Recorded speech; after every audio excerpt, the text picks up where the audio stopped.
This is Collin Reid with Project Spurs, and today I wanted to discuss, now that the NBA trade deadline season is over and behind us by about a month at this point, start looking at what's ahead for the Spurs in terms of what kind of cap space will they have in the offseason and what will the roster look like. Also, maybe what tools they'll have available to them in terms of signing new free agents. So, as of now, the guaranteed contracts on the books for the 2021-22 season for the San Antonio Spurs will be DeJounte Murray, Jakob Poeltl, Devin Vassell, Derek White, Lonnie Walker, Luka Samanic, Keldon Johnson, and Trey Jones. They will also have guaranteed money from waiving DeMarre Carroll on their books. This will be the last year of them having that, the last season of them having that, and the season of 22-23, they will no longer owe DeMarre Carroll any money. They also have two kind of non-guaranteed type of situations. One is a non-guaranteed contract for Drew Eubanks, which they will almost certainly guarantee, and they will be able to offer a qualifying offer to Quinndary Weatherspoon, and if they do, he will become a restricted free agent at that point. All of this together, considering that the cap is projected to be at about $112 million next season, gives the Spurs about $50 million in cap space. Give or take a couple million, depending on what they do with Eubanks or Weatherspoon.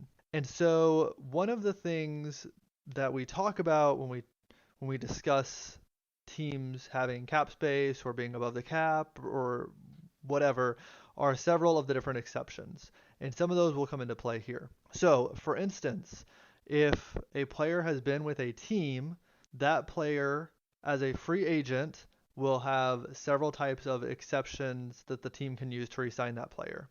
If they have only been with the team for one season, the team can sign them with non-bird rights. If they have been with the team for 2 seasons, they can use early bird rights. And if they have been with the team for 3 seasons, they can use full bird rights.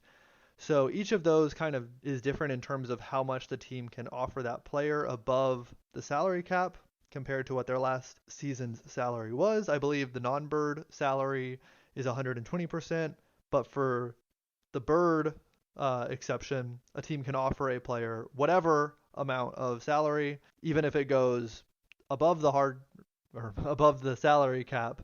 The only exception would be that they cannot go above the hard cap if they have activated the hard cap under one of the several conditions that do so. Well, what would stop a team then from lining up all of their best free agents that have been on the team for 3 years? So let's say the Warriors back in their day when they were a super dominant team, 2015-2016, they won 73 games. They have Steph Curry, Klay Thompson, Draymond Green. What would stop them from kind of lining up a situation where all of their players are free agents at once and they have bird rights on Steph Curry, Klay Thompson, and Draymond Green, so they could go and re-sign, like $100 million in salary and then use bird rights to sign Steph Curry, Klay Thompson, and Draymond Green way above the cap, and now they have this super expensive team, but it's super awesome because they were able to sign all these players with $100 million in cap space. What's to stop that when it comes to having like bird exceptions? Well, the NBA did think of that. And so one of the things that is put in place to stop such a thing is called cap holds. So if a NBA player was on a team one season and they become a free agent, kind of no matter how long they were on the team, as long as they would be eligible for non-bird, early bird, or bird rights, which is every free agent that was on a team when the season ended, they have what is called a cap hold. And that cap hold is determined by years of service and kind of what their most recent contract was. And it's kind of the NBA's best guess at using this very broad stroke to say, oh, well, if this player got this much before and this is what the cap is now and this is how long they've played, maybe this player is worth this much now. And it's not done by player. It's just kind of a general formula that's used. And so basically that cap hold goes on the book until that player's bird rights are either waived, which means that now the team cannot use the non-bird, early bird, or bird exception to sign that player. They just have to use cap space to re-sign that player if they waive the bird rights or the cap hold. Or once they sign the player, that cap hold goes away, and whatever they sign that player for now goes on to the books. So it's kind of complicated, but just like I talked about as which players are on the books for next season, as of when the offseason starts, the Spurs will also have cap holds for the following players. They'll have a cap hold for Trey Lyles at about $7.2 million. They'll have a cap hold for Quinndary Weatherspoon at about $1.7 million. They will have a cap hold for DeMar DeRozan at $38.2 million. A cap hold for Gorgui Dieng at $1.7 million. Cap hold for Patty Mills at $20.3 million, and a cap hold for Rudy Gay at $21.8 million. And all of these numbers come from Basketball Insiders. Eric Pincus, who runs the site, does an amazing job at compiling this information and making it very readily available, and he is very accurate with this information. So if you look at all those cap holds, all of a sudden, you just look at DeRozan and Mills alone, and that puts the Spurs way over the cap all of a sudden with those cap holds.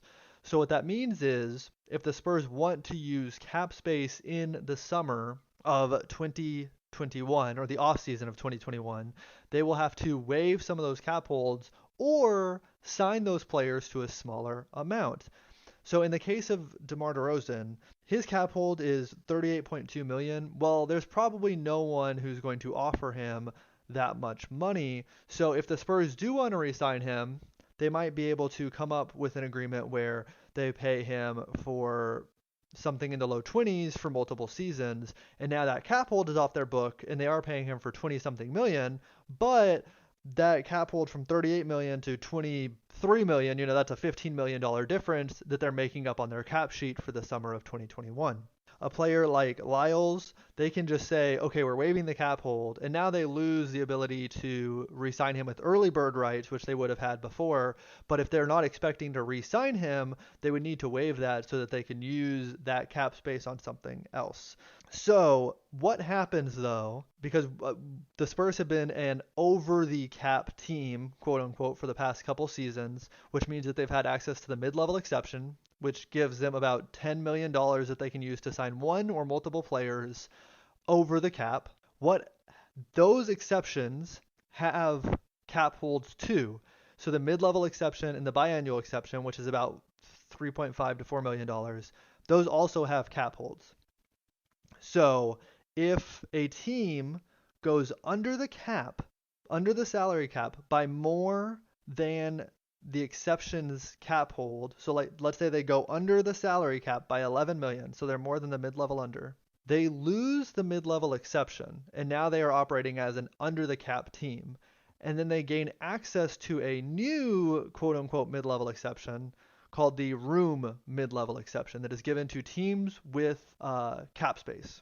So if the Spurs said, we are waiving the cap holds for Trey Lyles, for Gorgui Dieng, for Patty Mills, for Rudy Gay, and we're going to sign DeRozan at this cheaper amount, they would have about 25 to 28 million, 30 million, depending on what they would sign DeRozan to, left in cap space, but they would go so far under the salary cap that they would lose their mid-level exception and their biannual exception, but they would gain the room mid-level exception, or sometimes just called the room exception. The room exception is about 4.7 million this season, and it will go up by as much as the cap goes up. So let's just assume that in this next upcoming offseason, it'll be around 5 million. You can sign a player for 2 years using the room exception, and you can have 5% raises on that deal. I'm getting all this exception data from Larry Kuhn's CBA FAQ, which is an amazing resource if you have any salary cap related questions. So just as kind of like a quick strategy idea, the Spurs have been linked to several of the big man restricted free agents.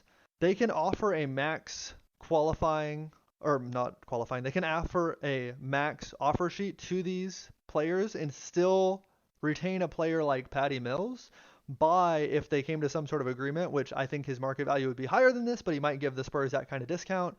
He could sign the room exception with the Spurs for around $5 million for 2 years, and the Spurs could go over the cap to sign him if his leadership which, is very important to the Spurs. The Spurs want to bring him back. Mills likes being in San Antonio. They come to this agreement. So the Spurs can use all of their cap space on kind of giving an offer sheet to one of these young power forward wing type players, re-signing DeRozan, and then giving the room exception to Patty Mills, and then they can kind of build out the rest of their roster, which is already pretty fleshed out at that point with mid-level or minimum contracts and with two-way contracts. And that kind of is one way that they can build in this offseason. If DeRozan does want to leave, they could waive his cap hold, and then they could try to go after one of these restricted free agent big men wing type players, and then they would still have quite a bit of salary remaining to fill out their rotation.